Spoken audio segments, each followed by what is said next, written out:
Freeman. Madam Deputy Speaker, I rise to speak on behalf of Mid-Norfolk, a rural agricultural food processing constituency that is reeling from this surprise and savage attack that was not in the Labour manifesto. I have no direct interest in farming, but I am the child of a farming family. My stepbrother runs that business.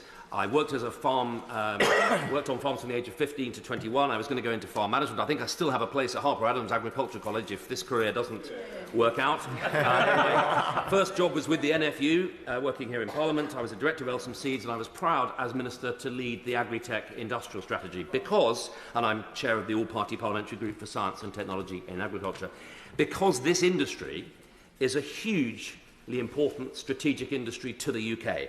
It's key to our food security, now gratifyingly a government priority.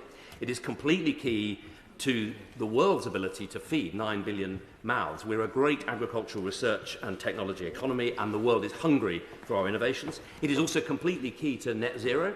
Agriculture and transport are the two dirtiest industries, and agriculture is moving more quickly than any to pioneer regenerative systems of agriculture, carbon capturing systems. These innovations are being driven by a new generation of UK farmers, young farmers, who are very, very different from the generation post-war.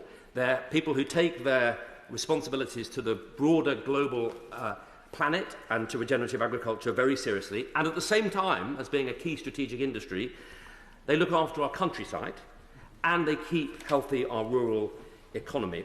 All of which achieved in the most extraordinary way an industry that is not dominated by big companies. This is an industry made up of millions of small businesses, moreover, who exist in the most extraordinary business climate. They operate on incredibly expensive assets, the land, which they never seek to monetize, points made by other colleagues across the House, in an industry in which their costs are fixed. You invest in all your costs up front and you wait, hopefully, for a price for your product, which is subject to the vagaries of the weather, subject to the vagaries of climate change. Most business people looking at that business model would say, that is not a business I want to be in. So why did they do it? Why do our family farmers do it? They do it because it is a way of life and because it is deeply embedded in the values of their family, of their countryside and of their communities. This is about stewardship, and it's all the more remarkable that this government has decided to attack that very bit of the agricultural economy. I want to ask, what are the aims of this policy? What is the impact of this policy, and how should this House and those MPs who understand the rural economy respond? If the government had said, look, our aim is to close the loophole of land asset speculators enjoying the legitimate family tax relief that this party put in place in 1984, I'd probably have supported them.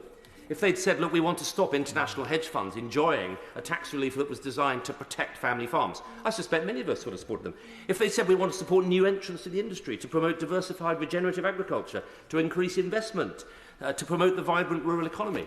But that is not the aim of this policy. The truth is, we don't know the aim of the policy because it was never in the manifesto. It was not a policy from DEFRA. It's a Treasury policy that has been landed on unwitting ministers who are now having to carry the can. And it is, we know, anti-small business, anti-family business and anti-the rural economy. And didn't, Madam Deputy Speaker, the former Labour adviser John McTiernan let the cat out of the bag. He said Labour has waited a long time to seek revenge for the Tory attacks on the miners, and we're going to attack the farming community now. And that is exactly what he said. The impact of this policy is clear. You only have to read the CLA and the NFU briefings. I've met with Gavin Lane, with Phil and Sophie Ellis, with Oliver Mundy, with Nigel Stanham. Most of our average family farms will have to pay tax bills of £400,000 to £500,000 to £600,000. And where are they going to get the money from? On businesses that don't generate the profits to pay for it. They are going to have to sell land, all of them. Who's going to buy it? It won't be their neighbour because they'll be selling land. I fear this policy was actually designed in the Treasury with the support of bits of DESNES and DEFRA, because the people hanging over Mid-Norfolk waiting to buy the land are the big solar developers, the big mass housing developers. This is a prescription for the industrialisation. I won't give way, time is short, colleagues want to speak. This is a prescription for the industrialisation of the countryside, cooked up in the Treasury in the summer when nobody was looking. It's going to lead to family farms being broken up and sold, farm investment falling, young farmers leaving, major local economic impact, tertiary impacts in my part of the world. Those industries that support farming are already seeing this effect. And the response of rural MPs should be to move fast behind the member for Penrith and to make clear to the Treasury they need to adjust the mechanisms, change the thresholds, change this policy, unless they want to be the party of rural devastation.